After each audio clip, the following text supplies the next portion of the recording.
1795 national museum of natural history, Paris. सर्दियों की एक बेहद ठंडी रात में एक अजीब से जानवर के जीवाश्म को बड़ी ही सावधानी से म्यूजियम में लाया गया। इस विशाल जानवर के जीवाश्म को इस तारीख से 25 साल पहले सेंट पीटर्स माउंट में हुई एक खुदाई के दौरान बड़ी ही सावधानी से निकाला गया था। ये अपने आप में पहला ऐसा जीवाश्म था जो उस समय के सारे वैज्ञानिकों और शोधकर्ताओं की बहस का विषय बन गया, क्योंकि इससे पहले ऐसे किसी जीव को न तो देखा गया था और न ही किसी ने इसके बारे में कभी सुना था। उस रात इस जीव के अवशेषों की जांच पड़ताल कर शोधकर्ता इस नतीजे पर पहुंचे कि ये जीवाश्म किसी ऐसे जीव का है जो अब इस दुनिया में मौजूद नहीं है।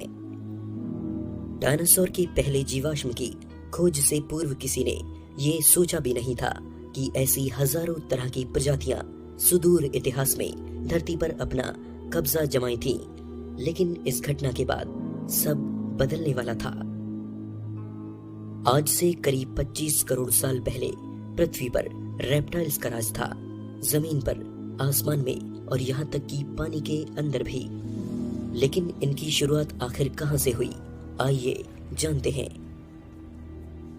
धरती के शुरुआती 3 अरब सालों तक पानी के अंदर जीवन बेहद छोटी अवस्था में बैक्टीरिया के रूप में पनपता रहा, जिसे हम आंखों से नहीं देख सकते थे।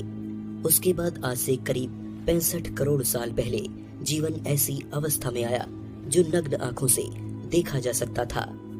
बिना रीढ़ वाले जीव पानी में पैदा हुए और करीब 40 करोड़ साल तक आते आते समुद्र में जीवन तेजी से पनपा, जिसमें ऐसे जीव पैदा हुए जो आकार में सामान्य हो गए। 30 करोड़ साल पूर्व धरती पर पहले रेप्टाइल्स की प्रजाति नजर आई। ये वो समय था जब आसमान में उड़ते कीड़ों का आकार भी 3 फीट तक हुआ करता था। ये काल, जिसे पैलियोजोइक कहा गया, के अंत तक आते आते समुद्र में जीवन बहुत तेजी से और भारी मात्रा में फला फूला। अलग अलग तरह के जीवों को जन्म देने वाला ये समय अपने आप में सुनहरा वक्त माना गया। लेकिन आखिर में आकर इस समय का एक महाप्रलय के साथ अंत हुआ। लगभग 25 करोड़ साल पहले धरती पर मौजूद 95% से भी ज्यादा प्रजातियां विलुप्त हो गईं। इतिहास की सबसे बड़ी प्रलय जिसने धरती पर जीवन को लगभग खत्म कर दिया। लेकिन जीवन अब भी समुद्र के अंदर मछलियों और छोटे जीवों के रूप में बचा हुआ था और इसके बाद धरती पर रेप्टाइल्स का युग शुरू हुआ। धरती पर हर जगह इन्हीं का राज था, जमीन पर, आसमान में और यहाँ तक कि पानी के अंदर भी। रेप्टाइल्स की जो प्रजातियां जमीन पर रहती थीं, उन्हें डायनासोर्स नाम दिया गया, जबकि जो रेप्टाइल्स पानी में पाए जाते थे उन्हें वैज्ञानिकों ने मरीन रेप्टाइल्स कहा। और यहाँ हम उन्हीं समुद्री रेप्टाइल्स की बात करेंगे। इस पूरे युग में मरीन रेप्टाइल्स के 3 तरह के समूह समुद्र पर राज करते थे। पहले थे इक्थियोसॉरस, जो मछली की तरह अपनी पूंछ की मदद से तैरते थे। उसके बाद आए प्लीजियोसॉरस, जो अपनी 4 चप्पों जैसी शाखाओं से पानी में ऐसे तैरते थे मानो उड़ान भर रहे हों। और इनके बाद थे मोज़ोसॉरस, जो सांप की भांति लहरदार गति से पानी में आगे बढ़ते थे। रेप्टाइल्स के इस पूरे समय को मोज़ोज़ोइक काल कहा गया। इन जीवों ने पूरे मोज़ोज़ोइक के लगभग 18 करोड़ सालों तक समुद्र पर अपना कब्जा जमाए रखा। मोज़ोज़ोइक काल के 3 भाग थे, ट्रायसिक, जुरासिक और क्रिटेशियस। शुरुआती ट्रायसिक पीरियड में इक्थियोसॉरस समुद्र के राजा थे और इस समय दुनिया के सभी महाद्वीप एक साथ जुड़े हुए थे और इस अकेले और विशाल महाद्वीप को पैंजिया कहा गया। चलिए हम उसी पैंजिया के किनारे चलते हैं और अपने सफर की शुरुआत करते हैं। इस समय समुद्र आज के मुकाबले काफी उथला और गर्म था। मिडिल ट्रायसिक एज में जमीन पर तापमान काफी ज्यादा था और जीवों के खाने के लिए ज्यादा कुछ उपलब्ध नहीं था। लेकिन वहीं समुद्र में जीवन फल फूल रहा था। समुद्री जीवों के खाने के लिए पानी के अंदर बहुत कुछ था। कई तरह के समुद्री रेप्टाइल्स यहाँ पाए जाते थे, जैसे कि ट्रेनिस्टॉफियस, जो अपने शरीर के अनुपात में अपनी लंबी गर्दन के लिए जाना जाता है। इसकी गर्दन इसके शरीर से भी ज्यादा लंबी, लगभग 10 फीट की हुआ करती थी। वहीं अपने चपटे दांतों के साथ यह प्लेकोडोंट समुद्र के छोटे जीवों और सीपियों को खाकर जिंदा रहता था। ये काफी हद तक आज के कछुए से मेल खा सकता है, पर यह कछुओं की प्रजाति नहीं थी।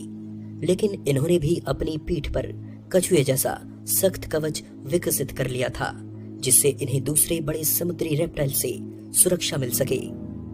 और इन बड़े परभक्षी रेप्टाइल्स में शामिल था नोथोसॉर, 13 फीट से भी ज्यादा लंबा ये जीव जो तैरने में बेहद माहिर था।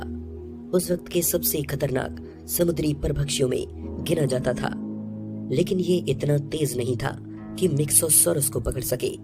मिक्सोसॉरस जो आज की डॉल्फिन की तरह लगते थे, लेकिन ये असल में रेप्टाइल्स की एक प्रजाति थी और इससे भी समुद्र की सतह पर बार बार सांस लेने के लिए आना पड़ता था। ये इक्थियोसॉरस के समुदाय से थे, लेकिन ये अकेले इतने बड़े नहीं थे कि समुद्र पर राज कर सके। इक्थियोसॉरस के कुछ वंशज आकार में 75 फीट लंबे और 50 टन तक वजनी हुआ करते थे, जिन्हें शोनीसॉरस कहा गया। ये उस वक्त के सबसे बड़ी समुद्री रेप्टाइल्स थे। दूसरे इक्थियोसॉरस की तरह ये भी दल बनाकर रहते थे और छोटे समुद्री जीवों को खाकर अपना पेट भरते थे। लेकिन हम इनके बारे में इतना कैसे जानते हैं? जर्मनी की कई मशहूर फॉसिल साइट्स पर हमें कई इक्थियोसॉरस के जीवाश्म मिले हैं, जिन पर मानवों ने अध्ययन कर इनके बारे में काफी कुछ पता लगाया है। कुछ जीवाश्म तो इतने सही अवस्था में मिले कि उनकी हड्डियां अब तक बरकरार थीं। इसके साथ ही उनके शरीर द्वारा छोड़ी गई छाप पत्थरों पर काफी सही हालत में मिली, जिनसे हमें उनकी बनावट और पंखों की स्थिति जानने में मदद मिली। आज हम ये तक जानते हैं कि इक्थियोसॉरस अपने बच्चों को पानी में जन्म देते थे, जिसमें उनकी पूंछ पहले बाहर आती थी। इसी परिवार की ऑप्थेल्मोसॉरस, जो अपनी बड़ी आंखों के लिए जानी जाती है, इसकी बड़ी आंखें डोनट के आकार वाली हड्डियों से सुरक्षित थीं, जो पानी के भारी दबाव को सहन करने के लिए बनी थीं। अपनी इन्हीं आंखों की वजह से ऑप्थेल्मोसॉरस समुद्र की ज्यादा गहराई में भी अपने शिकार को बड़ी आसानी से ढूंढ सकती थी। लेकिन क्रिटेशियस एरा के आते आते इक्थियोसॉरस समुद्र से विलुप्त हो गए। समुद्र में इतने माहिर शिकारी होने के बाद भी वे कैसे विलुप्त हुए हम नहीं जानते। ट्रायसिक पीरियड के खत्म होने के बाद जुरासिक पीरियड में आकर समुद्री रेप्टाइल्स के एक नए समूह ने इक्थियोसॉरस की जगह ले ली, जो प्लीजियोसॉरस कहलाए। जुरासिक पीरियड की शुरुआत तक आते आते हमारा पेंजिया द्वीप अब अलग अलग द्वीपों में विभाजित होना शुरू हो गया था। ये इस समय भी गर्म था, लेकिन जलवायु में नमी काफी हद तक बढ़ चुकी थी। अब पूरी धरती पर जीवन के फलने फूलने लायक माहौल था। प्लीजियोसॉरस अब समुद्र पर अपना कब्जा कर चुके थे। लेकिन जुरासिक एरा जमीन पर चलने वाले डायनासोर्स के लिए जाना जाता है, जिसमें मेगलोसॉरस जैसे कई डायनासोर्स अस्तित्व में आए। एक 30 फीट लंबा मांस खाने वाला मेगलोसॉरस, जिसको इंसानों ने सबसे पहले उसका नाम दिया। इस समय समुद्र के छोटे जीव भी आकार में काफी बड़े थे। जुरासिक काल के अंत तक आते आते ब्रैकियोसॉरस जैसे रेप्टाइल्स की लंबाई 100 फीट तक निकल गई, जो वजन में 6 हाथियों से भी ज्यादा थे। वहीं 5 मीटर लंबे मगरमच्छ भी इसी काल में जन्मे। जुरासिक पीरियड के अंत तक आते आते सभी महाद्वीप एक दूसरे से और भी दूर होने लगे और समुद्र में प्लीजियोसॉरस की नई प्रजातियां अस्तित्व में आई। लियोप्लुरोडॉन मोज़ोज़ोइक काल का सबसे बड़ा परभक्षी था, जो लंबाई में 50 फीट तक हुआ करता था, जिसे किसी और का शिकार होने का कोई डर नहीं था। लेकिन अगर इसका आकार आपको हैरान करता है, तो फिर आप उस समय की सबसे बड़ी मछली का आकार जानकर दंग रह जाएंगे। लीडसिक्थिस, जिसकी लंबाई 100 फीट से भी ज्यादा थी।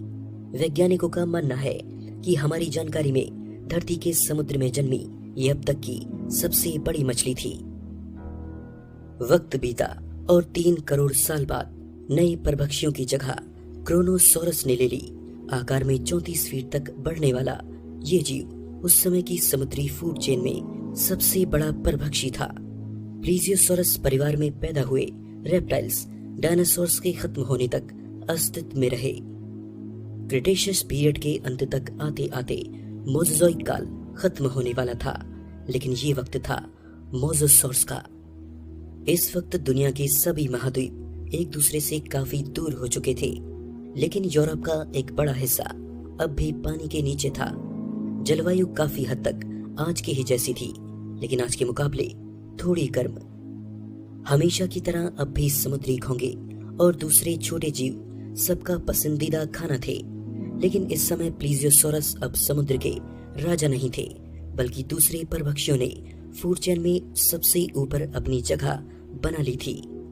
इस समय के दो सबसे बड़े परभक्षी इस चेन में सबसे ऊपर थे। पहली थी 23 फीट लंबी शार्क और दूसरा 40 फीट लंबा और सबसे ताकतवर मोज़ोसॉर प्रोगनेथोडॉन। लेकिन क्या होता अगर इन दोनों परभक्षियों का आमना सामना होता? आपका जवाब शायद मोज़ोसॉर हो सकता है, लेकिन शोधकर्ताओं को जीवाश्मों में मोज़ोसॉर की हड्डियों में शार्क के दांत भी मिले हैं, जिससे साबित होता है कि इन दोनों की भिड़ंत टक्कर की रही होगी। प्राचीन मोज़ोज़ोइक काल के अंत में मोज़ोसॉर समुद्र के आखिरी सबसे बड़े परभक्षी रहे और यहीं पर आकर हमारे सफर का भी अंत होता है।